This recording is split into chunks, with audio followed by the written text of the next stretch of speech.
Alors, nous en étions donc arrivés à cet extraordinaire tombeau, sarcophage du Sapao Wirkak, et nous avions examiné la dernière fois les scènes biographiques, et nous avions commencé à examiner les scènes religieuses, la prédication du sauveur final et les angoisses de l'âme du trépassé et de son épouse dans les 3 jours qui suivent la mort. Et donc ça prenait place sur le panneau qui était là, et immédiatement après, il y a donc 3 panneaux, mais qui en fait forment une seule composition, et qui montrent ce qui se passe une fois qu'on a franchi l'épreuve des 3 jours et 3 nuits après la mort, c'est-à-dire le franchissement du pont du Tchinwat, abondamment décrit dans les textes zoroastriens.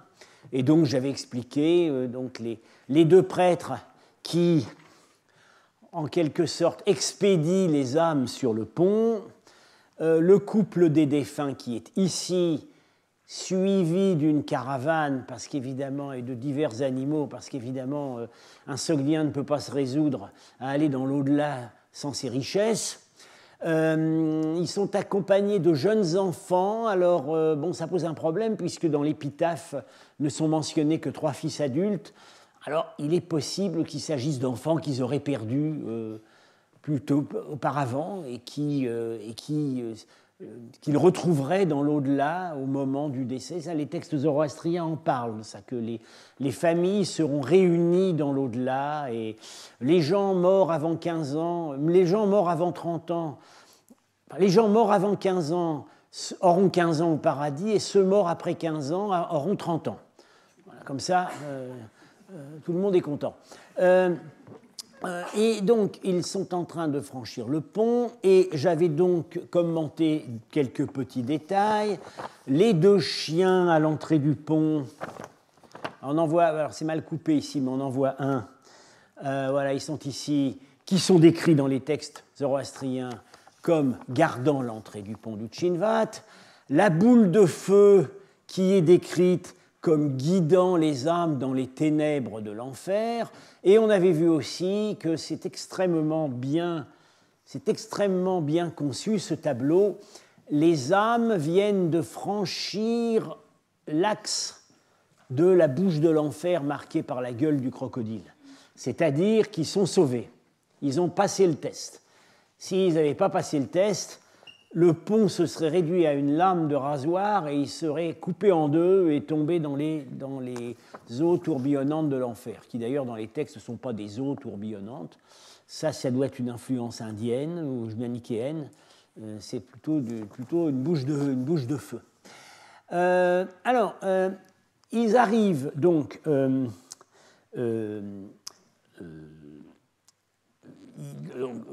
ce qui est décrit ici, c'est ce qui est dépeint ici, c'est donc ce qui est décrit dans un extrait de texte que j'avais lu à la fin du dernier cours. Puis une forme de feu conduit l'âme en avant sur le pont du Tchinvat et frappe les ténèbres de l'enfer, après quoi se présente la semblance d'une montagne sur laquelle monte l'âme. En fait, la totalité du panneau gauche est peuplée de créatures paradisiaques, on va revenir là-dessus, qui commencent par les créatures aquatiques. Ce n'est pas du tout les vilains crocodiles qu'on a dans la bouche de l'enfer. Ici, ce sont des gentils canards, et puis des créatures plus ou moins fantastiques mais terrestres, et en haut, des créatures célestes à forme humaine et des musiciens. Alors voilà, je ne commenterai pas ça. Les musiciens, on l'avait vu auparavant, sont toujours omniprésents dans les scènes sogdiennes qui évoquent le paradis ou le monde des dieux. Parce que, tout simplement, le paradis, dans les textes zoroastriens, c'est Garodman, c'est-à-dire la maison du chant. Donc, d'une certaine façon, c'est un langage presque idéographique. Quand on montre des musiciens, ça veut dire ici paradis. Bien. Alors, les tableaux donc, supérieurs de la partie droite et centrale se décomposent en plusieurs scènes qu'il faut commenter plus en détail. Ici, ce que vous voyez ici, c'est le défunt et sa femme, reçus par 3 femmes, et la scène est présidée par un dieu dans un halo, assis sur des taureaux. Et ce dieu a un rapport avec l'atmosphère, puisque vous voyez au-dessus, il y a une écharpe gonflée par le vent qu'on tient. Alors voilà la photo. Voilà.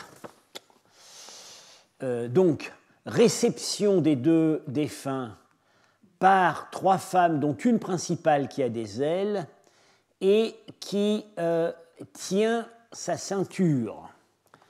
Donc ça l'identifie.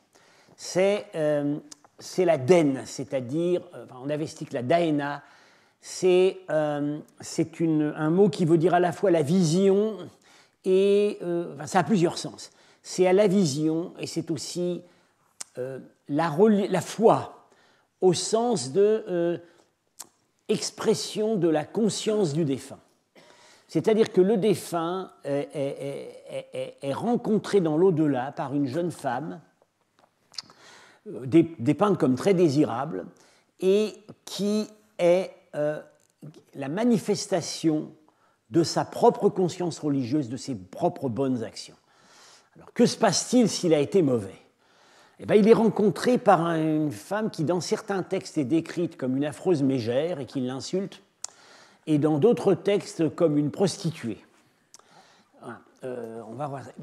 Mais là, c'est la bonne den, évidemment, et comme la ceinture nouée 3 fois, et on voit que c'est le cas ici, est le symbole même de la vie religieuse, d'une certaine façon, elle s'auto-désigne en se tenant sa ceinture. Elle a visiblement présenté au défunt une coupe avec des mets ou des boissons, et elle a 2 femmes derrière elle, dont l'une tient assez clairement une fleur, voilà, avec des pétales ici, une autre une coupe. Et toutes ces femmes ont une couronne sur la tête. Je vais commenter plus tard, après, le Dieu qui est en haut. Voilà, la scène de l'accueil. Alors,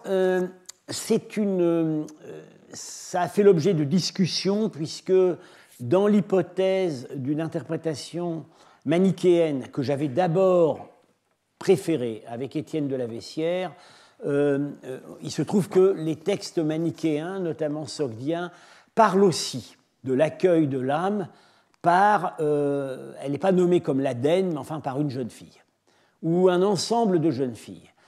Mais là, on est dans un cas où il est très très difficile de distinguer, de faire passer le rasoir entre les traditions religieuses, parce que l'imagerie manichéenne a emprunté au zoroastrisme, dans ce cas précis. Les textes manichéens d'Asie centrale parlent du pont, et ils parlent aussi de la jeune femme et de ses suivantes. Donc là, on est dans un cas où on ne peut pas décider d'emblée. En tout cas, un texte qui se rapporte assez bien à ce qu'on voit ici, c'est un passage justement sogdien manichéen, mais clairement inspiré de l'imagerie zoroastrienne, et que je cite, et sa propre action, parce que l'Aden est parfois appelée Kirbag, la bonne action, et sa propre action sous forme d'une merveilleuse déesse, d'une déesse en vis-à-vis, donc qui le regarde, d'une vierge, viendra devant sa face dans d'éternels nuages, tenant une boisson et sur sa tête une couronne de fleurs. Là, on est assez près de cette imagerie. Il se trouve que la coupe a été déléguée à une suivante, mais par ailleurs, elle devait en tenir une qui a les bras ouverts, la main ouverte. Elle devait en tenir une qui a été ici remise à la femme. La couronne voilà, on a effectivement les fleurs sur la tête, des fleurs tenues à la main. Ça, c'est l'élaboration d'un thème qu'on a dans l'Avesta, où on ne parle pas de la couronne de fleurs, mais où on dit que l'Aden, si elle est bonne, va arriver dans un vent parfumé venu du sud. C'est ça qui, en fait, annonce aux défunts que ça va bien se passer. Ça sent bon. Donc, c'est la bonne den qui va le rencontrer. Évidemment, parfois, ça sent très mauvais. Et là, c'est la mauvaise denne qui va le rencontrer.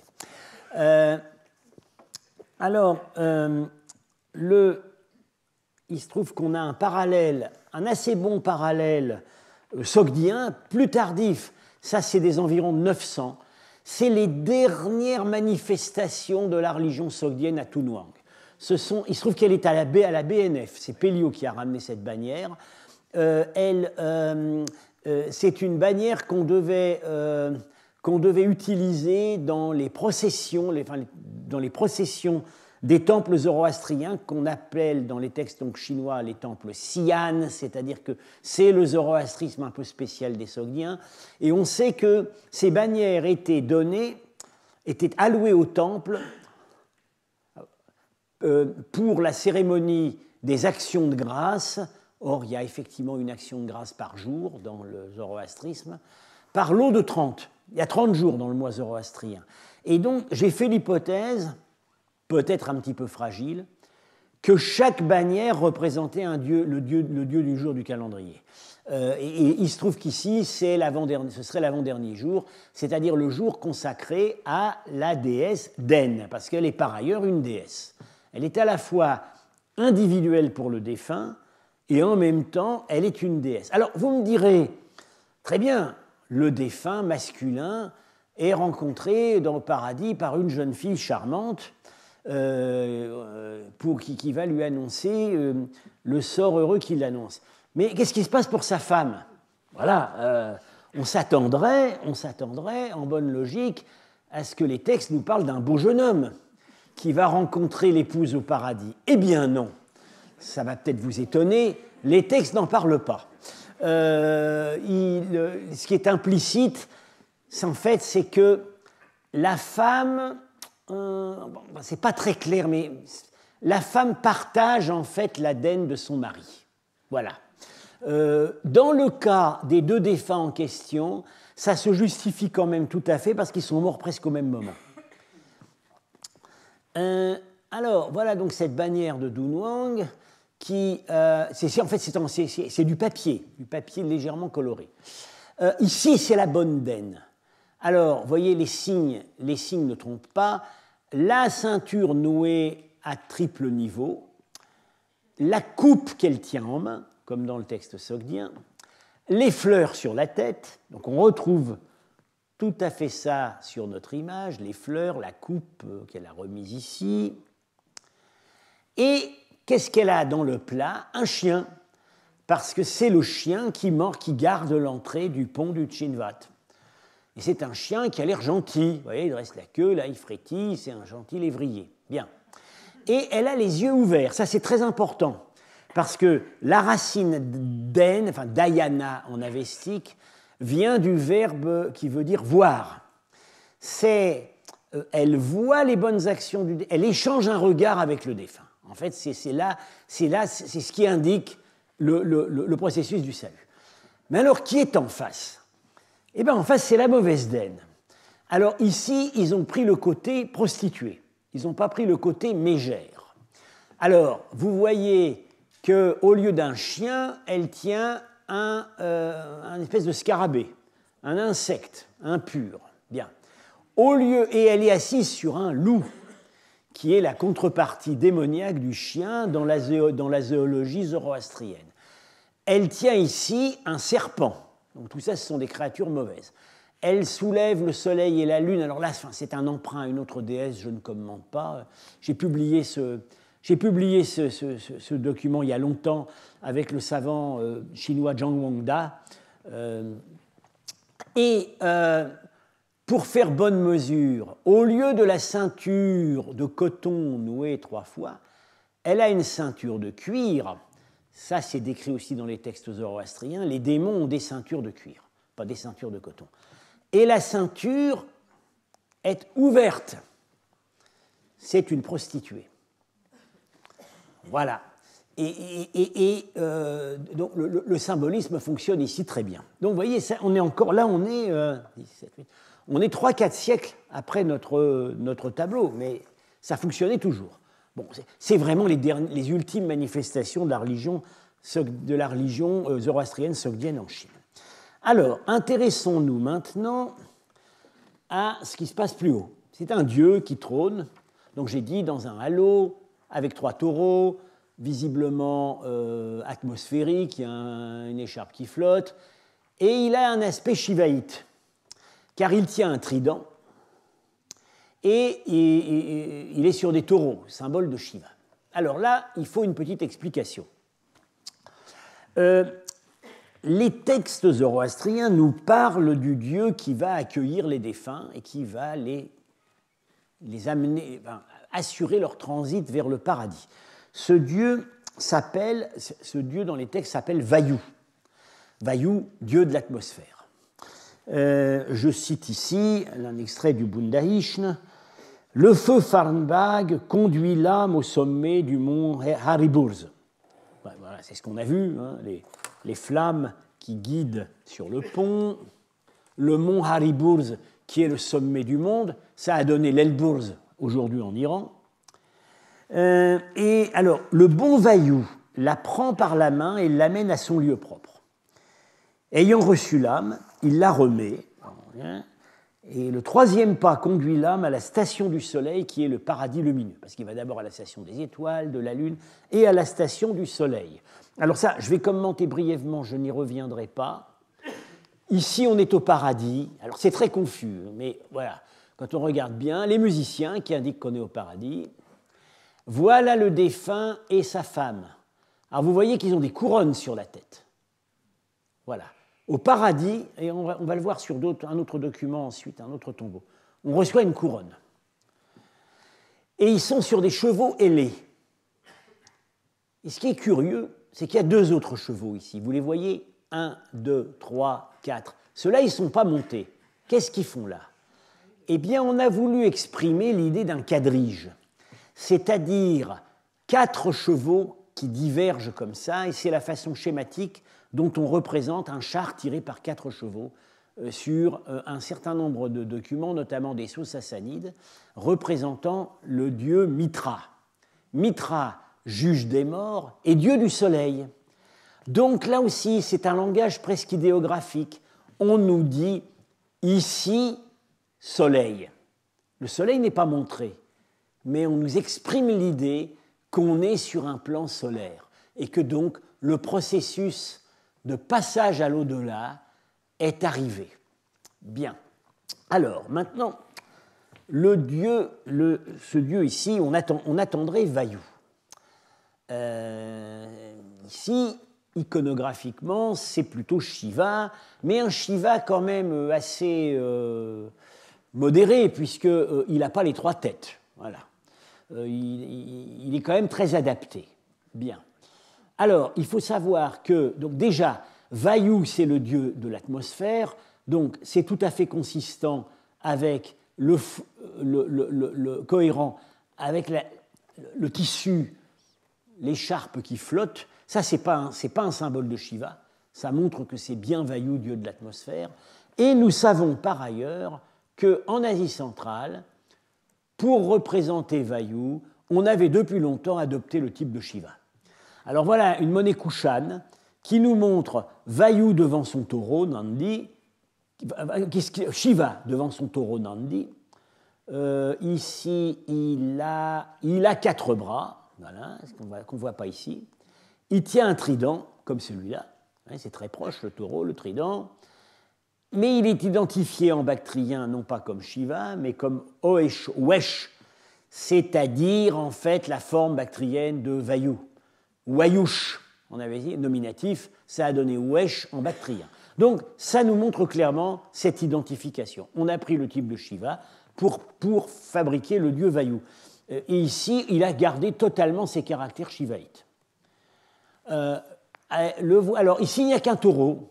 Mais voilà un tableau qui vient donc du sanctuaire bouddhique de Dondanuilik, près de Khotan, qu'on date maintenant du 7e siècle. Alors je vous dis tout de suite, à mon avis, on a dit que c'était Vayu. À mon avis, lui, c'est vraiment Shiva. C'est vraiment Shiva. Avec la tête masculine, féminine et démoniaque. et en plus, voilà, le phallus, voilà, très shivaïte, et le corps bleu. Mais si je vous le montre, c'est qu'ici on a mis 2 petits taureaux. C'est-à-dire que du point de vue strictement iconographique, on est quand même très près de cette image avec ces 3 taureaux. Donc, c'est tout à fait clair. D'ailleurs, tout le monde n'était pas d'accord avec moi au début, mais maintenant, il se trouve que là-dessus, tout le monde l'est. C'est bien le dieu Vayu, réceptionniste des âmes, représenté à la manière sogdienne, c'est-à-dire en empruntant les traits de Shiva.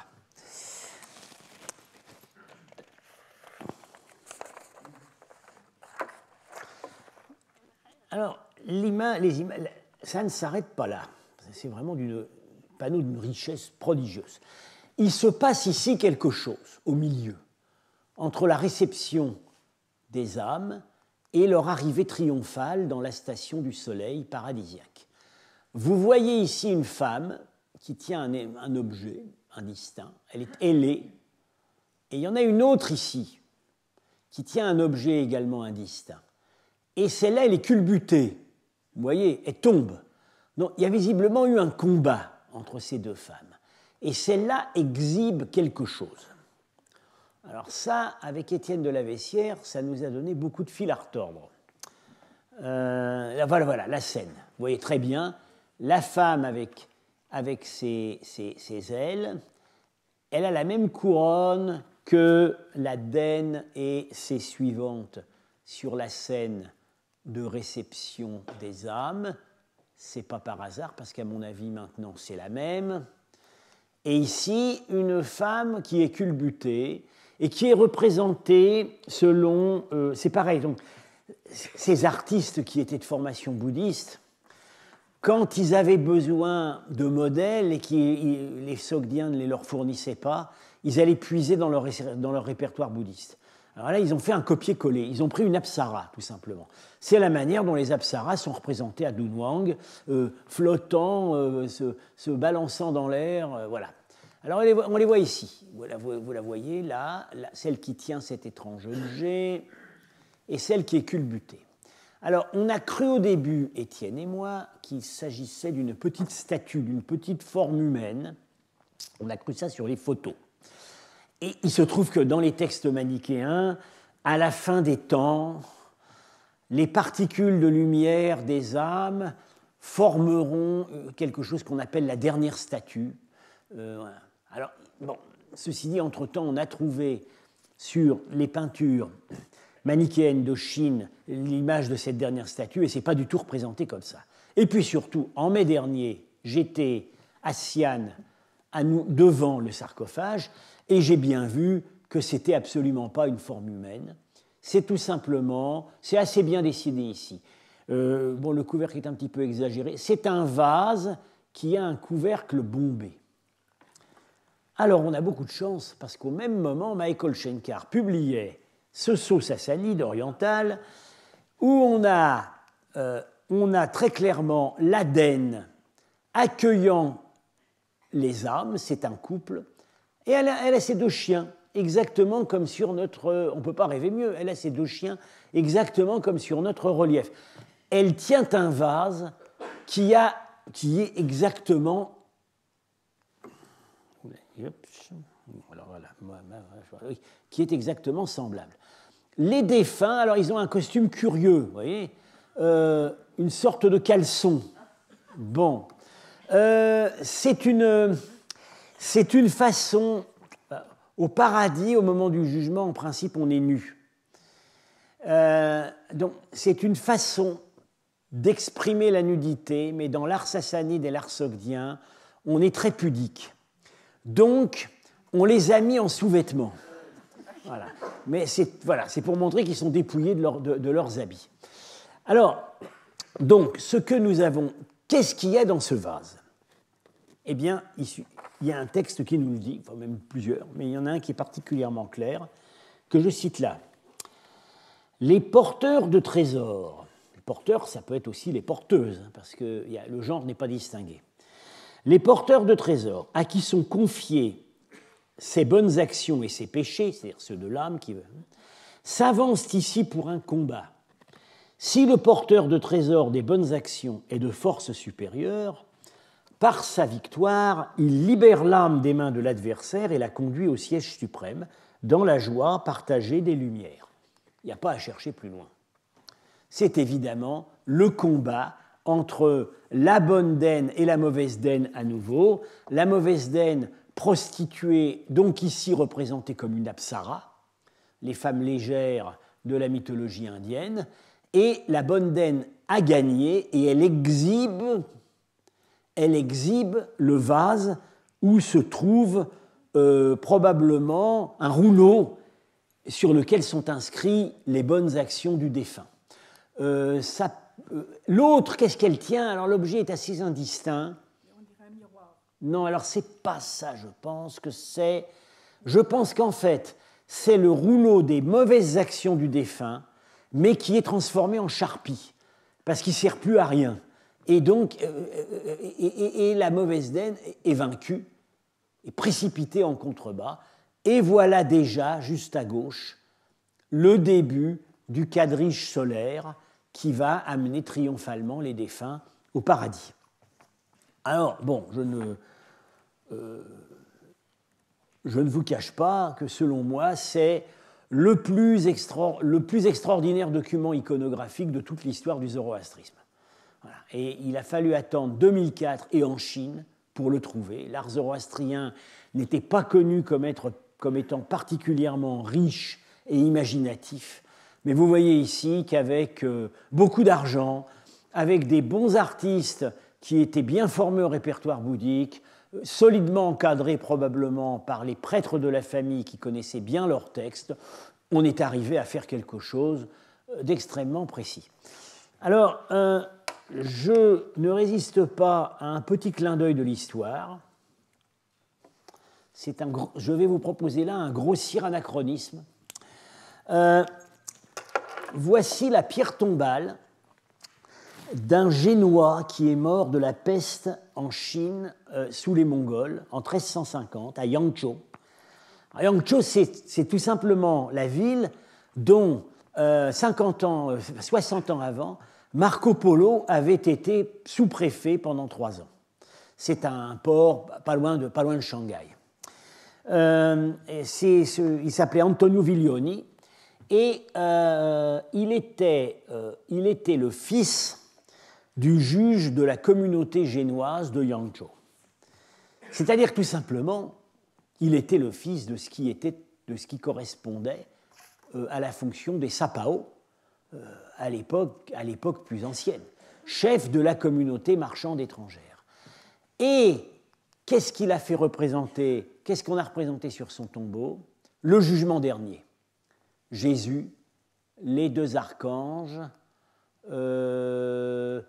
et ici, c'est pas très clair. Voilà, c'est les âmes qui sortent de terre. Vous voyez, les âmes qui sortent de leur tombeau.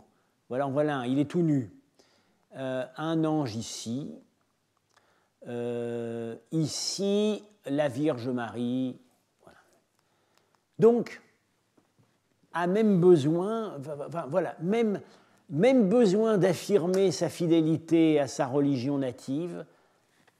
Mêmes expressions, et c'est parfaitement symétrique puisque on est chez le fils de quelqu'un qui avait des fonctions correspondant exactement à ce qu'était le sapao 5 siècles avant. J'en ai terminé avec le tombeau de Wirkak, mais je n'en ai pas terminé avec ces tombeaux sogdiens. Je vais maintenant en voir 2 qui ont la particularité d'être iconographiquement proches des tombeaux sogdiens, mais ils n'appartenaient pas à des sogdiens. C'était des membres d'autres communautés. Mais on voit très bien que ce qui a dicté la norme, c'est les commandes des riches marchands sapao sogdiens. Alors, pour ces communautés qui n'étaient pas sogdiennes, pas zoroastriennes, les Chinois avaient un terme, c'était zahu, hu mélangé. Alors, les hu, en principe, les hu, c'est les barbares d'Occident. Et à partir de l'époque des Tang, ça désigne vraiment les Sogdiens, mais malgré tout, il y a quand même cette idée que ce n'est pas seulement les Sogdiens. Alors, quand ils n'arrivaient pas à adopter une nomenclature très claire pour ces gens qui pouvaient être métis, indo, sogdiens, bactriens, etc., on disait « ou mélanger ». Alors, ce sarcophage a été trouvé à Taiyuan. C'est un grand centre historique qui est en fait à mi-chemin entre Pékin et Xi'an. Et Taiyuan a un rôle important dans l'histoire de la dynastie Tang parce que c'est de là que sortait Li Shimin, le premier empereur Tang. Et on sait qu'il y avait toujours eu une grosse communauté sogdienne. Et d'ailleurs, une partie des Sogdiens qui vont faire leur ascension dans l'entourage des premiers Tang venait de Taiyuan. Alors là, on est avant les Tang. Yurong est mort en 592. La date de 598 correspond à la mort de sa femme, où le tombeau a été remanié. On a rouvert le tombeau et on a complété les sculptures. Donc là, il meurt sous la dynastie des Sui, qui vient de réunifier la Chine et qui va, 20 ans plus tard, donner place aux Tang. Alors, on a l'épitaphe en chinois, pas en sogdien, elle pose quelques problèmes. Le personnage ne semble pas être un sogdien parce qu'il s'appelle Yurong. Il ne porte pas l'un des 9 noms, Kang, Han, etc., qu'on trouve partout. Il n'a pas un nom de famille sogdien. Il est dit originaire du pays de Yu. Alors, le pays de Yu pose problème, on ne sait pas bien où le situer. C'est visiblement vaguement, c'est à l'ouest. Voilà, c'est sur la frontière ouest de la Chine, mais on ne sait pas exactement où le situer. En fait, on voit par son épitaphe qu'il a commencé sa carrière non pas en Sogdian, non pas en Chine, mais chez les Juanjuan. Alors, maintenant, c'est écrit Ruran en transcription pinyin. Ruran, apparemment, ça se prononce Zhuyan. Avant, on lisait Juanjuan. Ça désigne la grande confédération nomade qui dominait les steppes au moment où les Hephthalites dominaient l'Asie centrale. Ils étaient d'ailleurs alliés, et les Hephthalites, comme les Juanjuan, en 560, vont succomber devant la montée de l'Empire turc. Juanjuan, en fait, c'est un nom, c'est probablement une épithète donnée par les Chinois. Alors, ça pourrait vouloir dire les remuants ou alors les insectes. Voilà, c'est dépréciatif.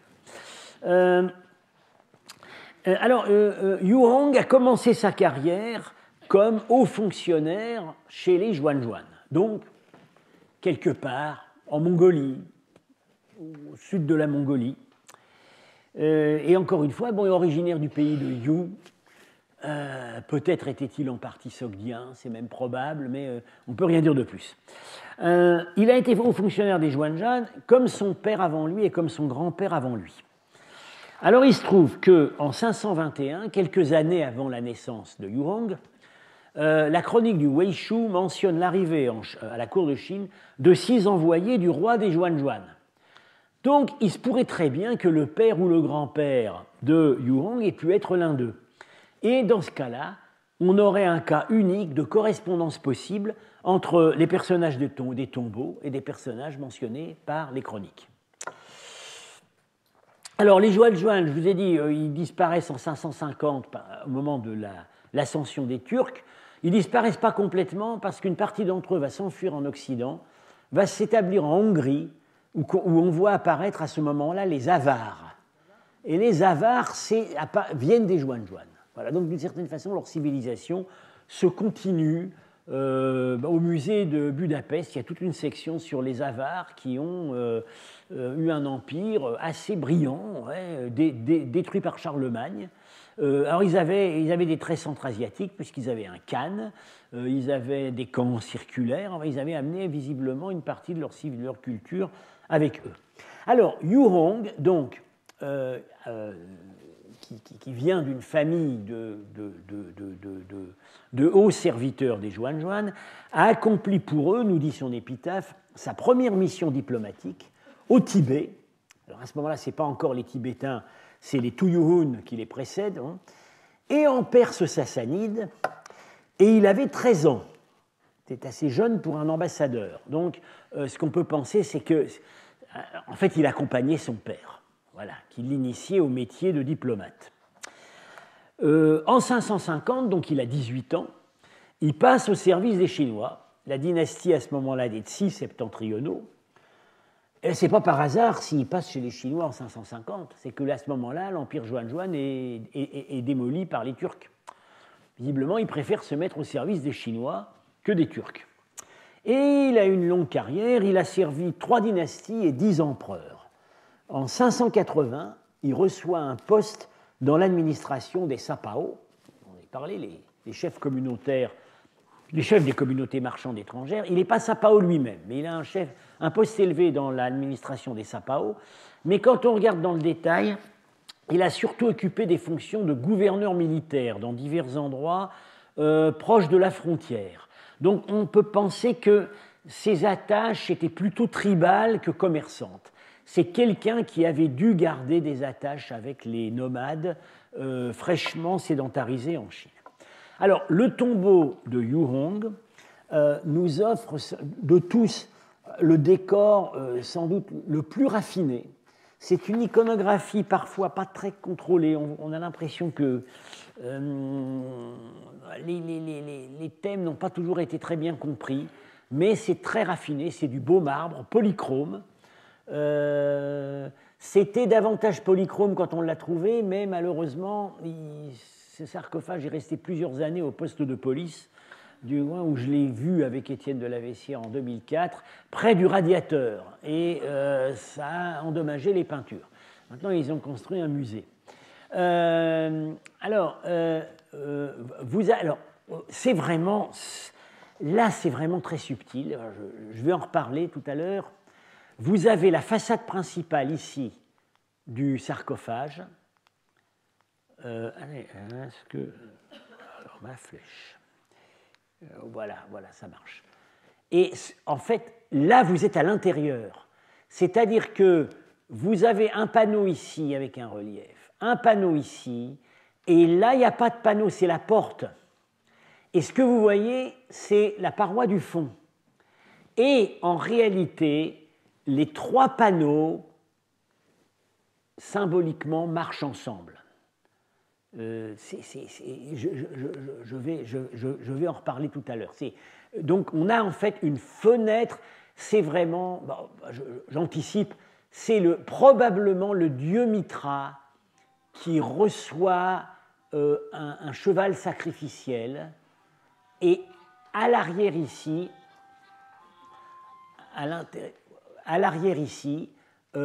on a le défunt et sa femme qui banquettent au paradis. Donc c'est une porte qui ouvre vers l'au-delà. Alors, ceci dit, il y a d'autres thèmes. On pense qu'en fait les peintures à plat ont été exécutées au moment où Yu Hong est mort, et les reliefs peints ont été exécutés 10 ans après, quand sa femme l'a rejoint dans le tombeau. Alors, ces peintures sont d'une qualité vraiment... c'est déjà de la miniature persane. Alors, vous avez les scènes habituelles de délassement, musiciens, voilà. La chasse, inévitable. La chasse ici aussi.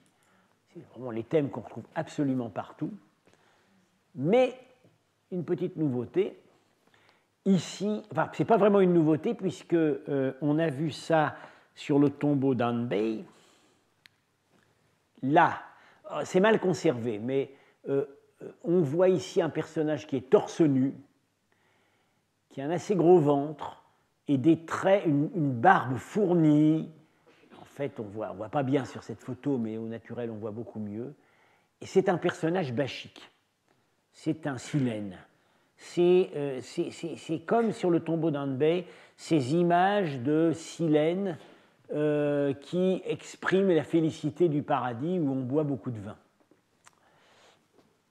Alors, et voilà un des panneaux. Le vin occupe une place assez importante dans cette iconographie. Voilà un panneau qui montre 3 petits personnages qui foulent le vin.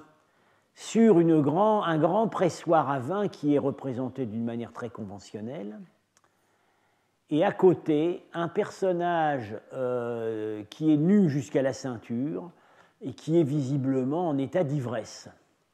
Alors, chose tout à fait remarquable, ces trois petits personnages qui foulent le raisin sont très proches de ce qu'on a sur le sarcophage de Porphyre de Sainte Constance à Rome, 354. C'est une fille de Constantin. Vous avez les trois petits foulons, et ici la bouche d'où s'échappe le liquide, le mou qui va remplir les cuves. Alors on ne voit pas les cuves ici. Il y a un autre tombeau où on les voit. C'est directement emprunté indirectement emprunté à l'iconographie occidentale et avec probablement maintien du symbolisme, puisque en contexte chrétien, évidemment, la vigne, c'est la vigne du Seigneur, c'est l'expression de la vie éternelle, etc. Et c'est sans doute pareil ici. Alors, les surprises ne s'arrêtent pas là. Voilà des scènes de chasse qui introduisent le thème exotique qu'on a vu sur déjà un certain nombre d'autres tombeaux. Alors ici, vraisemblablement, les chasseurs sont distingués à la fois par leur monture et par leur accoutrement. Au centre, vous avez sur un chameau à deux bosses, qui est montré toujours très... C'est un étalon de chameau, ils sont toujours représentés très méchants. C'est un Turc. Avec sa longue natte, ça montre que c'est un Turc. À gauche, il est sur un dromadaire. Alors, ça pourrait être un arabe ou peut-être un perse. Et à droite, sur un éléphant, alors ça pourrait être un Indien du Nord. Peut-être le défunt lui-même, parce que le défunt lui-même est sur d'autres panneaux représenté avec une barbe. Et vous voyez, c'est une iconographie c'est très stylisé. Les lions sont omniprésents. Et des lions qui ne sont pas réalistes, enfin qui viennent vraiment de la manière dont on représentait les lions sur les places sassanides. Des lions ou des lionnes, oui. Qu'on ne chasse pas, qu'on ne trouvait ni en Chine, enfin un peu en Chine du Sud, qu'on ne trouvait pas en Chine du Nord, ni dans la steppe, ni en Asie centrale. On les trouvait en Iran et en Inde. Alors, d'autres scènes, c'est assez difficile pour certaines scènes de décider si on est sur Terre ou si on est au paradis. Il y a probablement peut-être une équivoque. Voilà, en tout cas, le personnage, on voit réapparaître de manière récurrente un personnage barbu qui a une couronne de type sassanide et qui a un halo. Alors, c'est probablement le défunt. Est-ce qu'il est sur Terre? Est-ce qu'il est déjà au paradis? Ça, c'est difficile d'en juger. Mais alors, on a des motifs très sassanides, et donc ça nous rappelle que dans sa jeunesse, il a séjourné dans l'Iran sassanide. Il accompagnait son père en mission diplomatique dans l'Iran sassanide à son apogée, c'est-à-dire chez l'empereur Khosrow Anushirvan. Et ça, c'est typique de l'art sassanide, les rubans au pied des chevaux. Beaucoup de choses ici viennent de l'art sassanide plus que ce qu'on a sur d'autres de ces tombeaux. Alors, je vous ai dit tout à l'heure qu'il y avait en façade cette composition extraordinaire où deux panneaux encadrent une ouverture vers le monde de l'au-delà. Alors, les deux panneaux d'encadrement ici, pour la commodité, ont été rassemblés en dessin, mais en fait, il y a eu une inversion en réalité, ou c'est peut-être ma photo qui était inversée. Il faut basculer gauche-droite. À gauche, ici, vous avez un personnage juvénile. Il n'a pas de barbe, contrairement au défunt. Il tient une grenade à la main. Il est sous un parasol, donc ça indique que c'est un personnage divin ou royal. Et en face, il semble qu'on lui présente un cheval harnaché mais sans cavalier. Alors voilà, ici un tapis de sel. En fait, ce personnage ne monte pas sur le cheval, il est représenté derrière. Et là, vous avez deux personnages qui portent une espèce de paquet, et je me demande si ce n'est pas ce qu'on avait vu sur le tombeau Miho, c'est-à-dire le tissu qu'on offre pour habiller le défunt dans l'au-delà, ce qu'on appelle le cédra. Bon, l'interprétation qu'avait proposée Marchak, et je crois qu'elle est assez crédible, c'est qu'il s'agirait du dieu Mitra, dieu du soleil et juge des morts, qui reçoit le sacrifice funéraire du cheval. On sait par ailleurs, enfin on sait que on sait par Hérodote que le cheval en Iran, dans l'Iran achéménide, était sacrifié au dieu du soleil, était sacrifié au soleil, donc à Mitra. Donc c'est probablement Mitra recevant le sacrifice du cheval, et dans l'ouverture entre ces deux panneaux se glisse la porte qui va donner au fond sur ce tableau qui assez vraisemblablement se déroule au paradis. Alors je m'excuse, la photo n'est pas très bonne, mais le dessin n'était pas très bon non plus. Ce que vous voyez un grand dais ici, et vous voyez ici un couple avec couronne, et il a une barbe, c'est Yuhong probablement. Il banquette avec sa femme qui a aussi une couronne. Voilà. C'est la seule scène dans tout l'ensemble où on voit une femme. Et c'est sans doute la femme du défunt. Et ils sont accompagnés par des créatures qui ont tous des halos, des rubans, qui sont apparemment paradisiaques. Ici, c'est assez curieux, cette femme tient dans les deux mains une palme pour éventer les banqueteurs. Mais je pense qu'en fait, c'est la réinterprétation du thème d'une femme qui devait être ailée. Et donc, au paradis, il y a des femmes ailées qu'on appelle les Fravashis, qui sont les anges gardiens du... Voilà, je pense qu'ici, en fait, au départ, c'est une aile qui a été réinterprétée. Vous avez des danseurs, des musiciens, tous avec des halos. Scène assez curieuse où on voit des lions qui s'apprêtent à avaler la tête. Enfin, ils avalent la tête d'humains, mais en même temps, les lions ne sont pas en position très favorable, puisque celui-là est quand même en train de se faire passer une épée dans le corps. Alors, est-ce que Marchak pensait que ça symbolisait le combat entre la vie et la mort? Bon. En tout cas, on a quand même là pas mal... Et en plus, là, on est sur une treille de vigne. Alors bon, ça peut se lire de plusieurs manières. Ça peut être le banquet du Nouvel An, le festin qu'on a vu sur d'autres tombeaux sogdiens. Mais ici, il y a quand même... On soupçonne tout de même qu'on est au paradis. Voilà. Et surtout la façon dont c'est agencé par rapport à l'encens, avec ces scènes où Mitra se fait apporter le cheval sacrificiel. Bon, on a voulu dire quelque chose.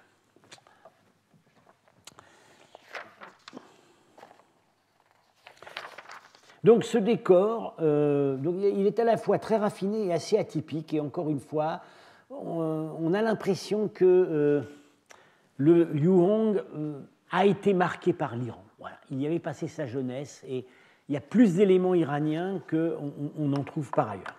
Alors, je vais continuer et en fait terminer la revue de ces lits funéraires avec un lit qui a eu un destin un peu particulier. Voilà, ce qu'on appelle le lit Kouros de la part d'après son propriétaire, qui aurait été trouvé à Tianshui. Alors Tianshui, c'est à la limite orientale du corridor du Kansu. Alors, ce lit, certains d'entre vous ont dû le voir, il a été exposé brièvement au musée Guimet en 2004.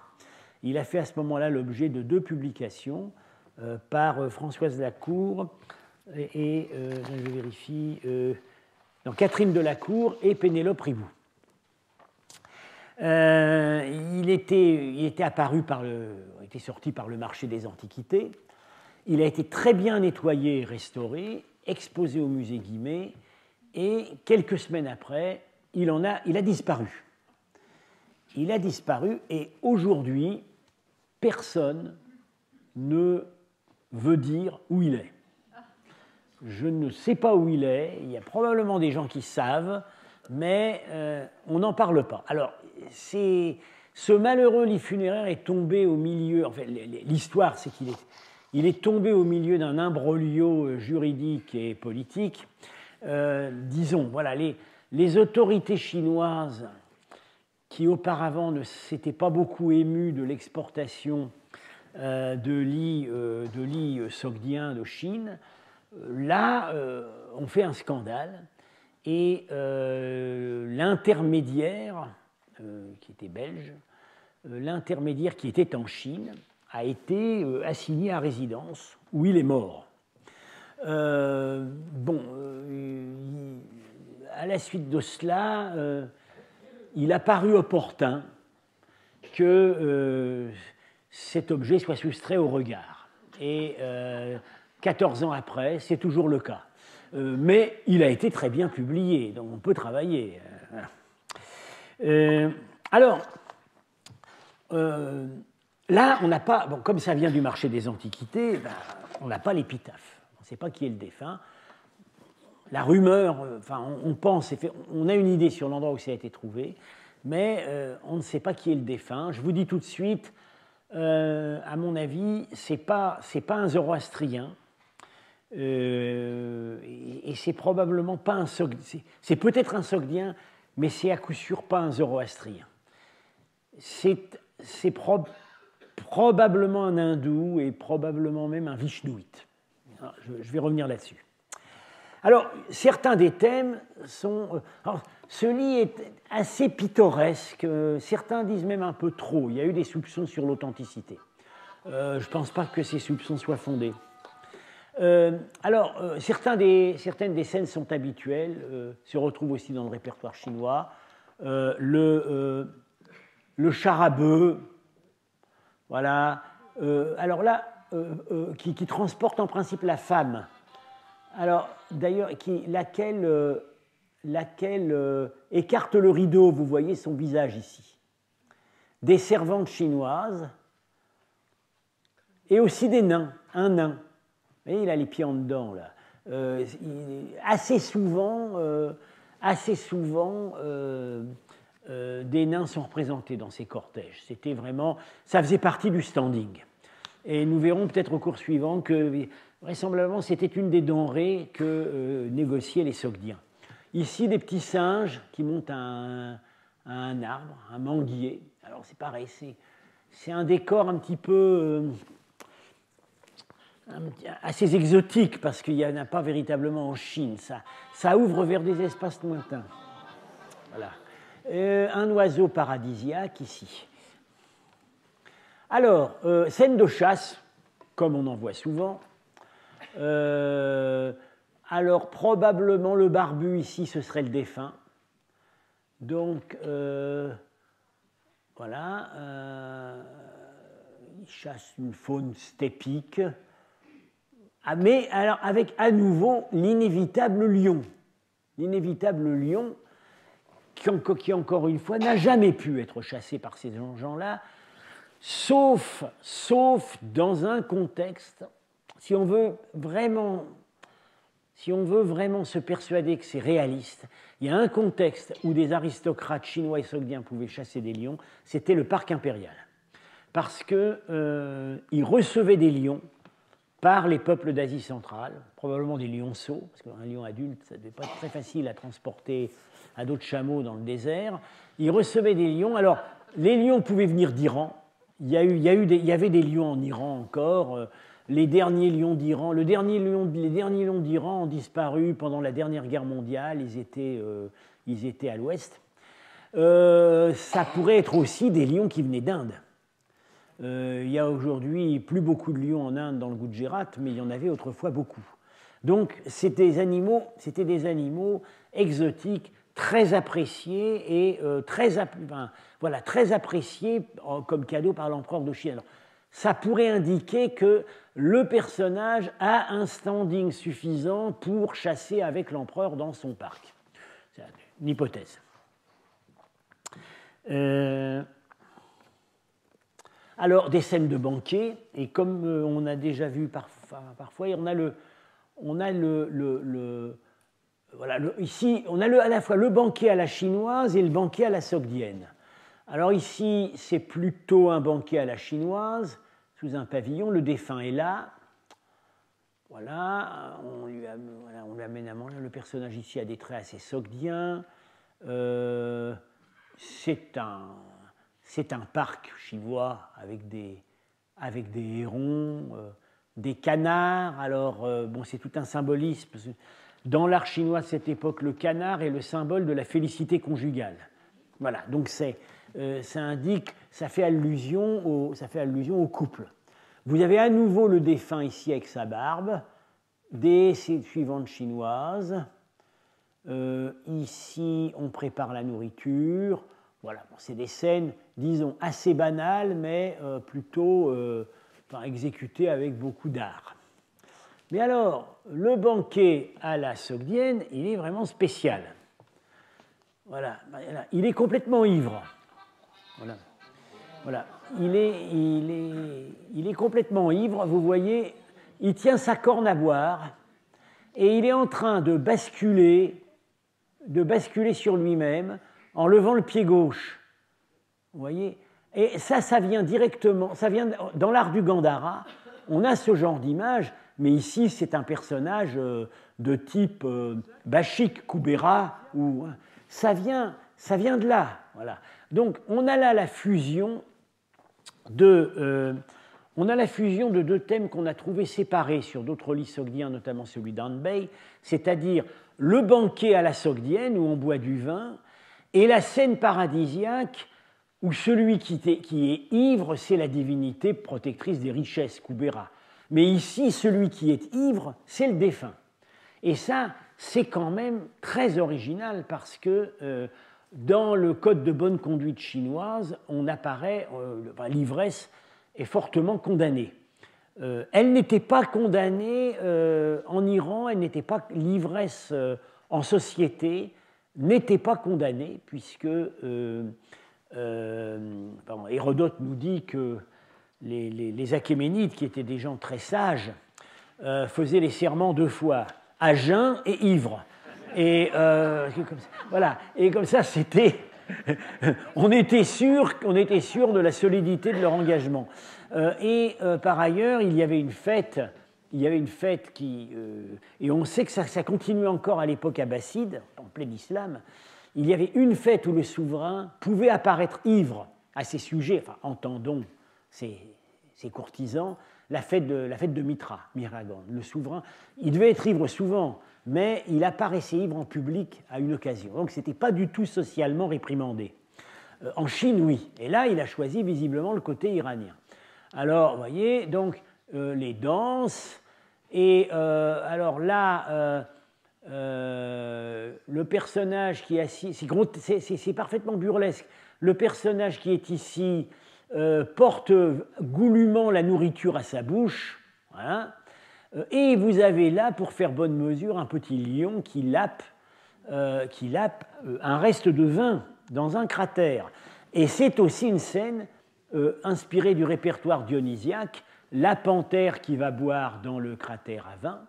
Ça vient tout à fait de l'Ouest. Et là, c'est la scène telle qu'elle est représentée sur un plat exécuté, Kushano-Sassanide, qui est au British Museum maintenant, le triomphe qui représente le triomphe de Dionysos, un plat du IIIe siècle. C'est extrêmement proche, comme ça en revient directement.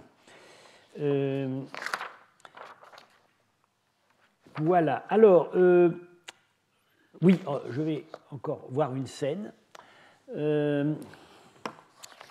Ici, on arrive dans le monde des dieux, et voilà, alors malheureusement c'est abîmé, mais vous voyez ici un dieu sur un éléphant. Alors l'éléphant est là, avec ses grandes oreilles, et vous voyez le dieu avec sa panse rebondie, sa main droite, et de la main gauche, il tient une grappe de raisin. Il a les pieds croisés. Il est sur un éléphant. C'est Kubera, c'est le dieu qu'on a déjà vu dans des scènes paradisiaques, mais là, il est vraiment sur son éléphant. Le thème de Kubera sur son éléphant est relativement rare en Inde, mais il existe. Voilà, sur un temple du 7e siècle, Kubera, la panse rebondie, tenant sa grappe de raisin sur un éléphant. Donc, la divinité qu'on a représentée, c'est une divinité hindoue. Et en dessous, alors voilà, à nouveau, on est en pleine ivresse. Vous voyez, celui-là est carrément, il tend au dieu une coupe et il est en pleine allégresse. Vous voyez, il danse d'un pied sur l'autre. Voilà. Donc, ici, et je terminerai. Voilà. Alors encore, et là un dernier thème religieux. C'est le dieu solaire Surya, avec enfin, en principe, il doit être représenté sur un char, mais là le char est escamoté, mais il a gardé 2 archers à côté de lui, comme il a en Inde. Vous les voyez ici, le dieu Surya qui tient des lotus. Mais c'est un Surya un peu spécial parce qu'il a 4 bras, ce qui n'est pas habituel. C'est donc Surya Aditya, c'est-à-dire Surya considéré comme un avatar de Vishnu. Et donc là, on arrive à quelque chose d'assez précis sur les affiliations religieuses du défunt. En plus de cela, donc, il est représenté au-dessus d'un océan peuplé de créatures grotesques et monstrueuses que vous reconnaissez. C'est ce qu'on avait déjà vu avec le relief Wirkak, c'est le symbole de l'enfer. Alors qu'est-ce que ça vient faire ici? Ça pourrait être l'allusion au mythe indien selon lequel Vishnu, au moment avant la création du monde, a purifié l'océan primordial des créatures qui l'infestaient. Donc là, voilà, on arrive à quelque chose d'assez précis. Pour résumer rapidement, on a supposé que peut-être ce défunt descendait d'une communauté de Grecs d'Inde. Bon, ça va peut-être un peu loin. Moi, je pense que c'est un Vishnouite, clairement. Ça ne veut pas dire... Donc, ce n'est pas un zoroastrien. D'ailleurs, la preuve par la négative, c'est que sur cet ensemble, il n'y a pas de prêtre oiseau. Il y a des créatures fantastiques, mais il n'y a pas les prêtres oiseaux qui sont vraiment la signature de la croyance zoroastrienne dans le salut de l'âme au 3e jour et la protection par le dieu Sroche. Ils n'y sont pas. Ça pourrait quand même être un Sogdien parce qu'il y avait des Vishnouites en Sogdiane. On a sur les graffitis des marchands sogdiens du Haut-Indus, on a des noms, on a des personnages qui ont des noms vishnouites. Donc, ce n'est pas impossible qu'il s'agisse d'un Sogdien. Ça pourrait être aussi un Cachemirien, un Cachemiri, un Gandharien, un personnage du nord de l'Inde. Ce qui est intéressant, c'est qu'il a exprimé ses propres croyances dans lesquelles son goût visiblement très immodéré pour le vin, au mépris des conventions de la politesse chinoise, mais dans un langage pictural qui est celui des grands tombeaux sogdiens. C'est-à-dire qu'il y avait un marché, il y avait des sculpteurs qui savaient travailler pour les étrangers à la commande, en adaptant les cartons à leurs desiderata particuliers.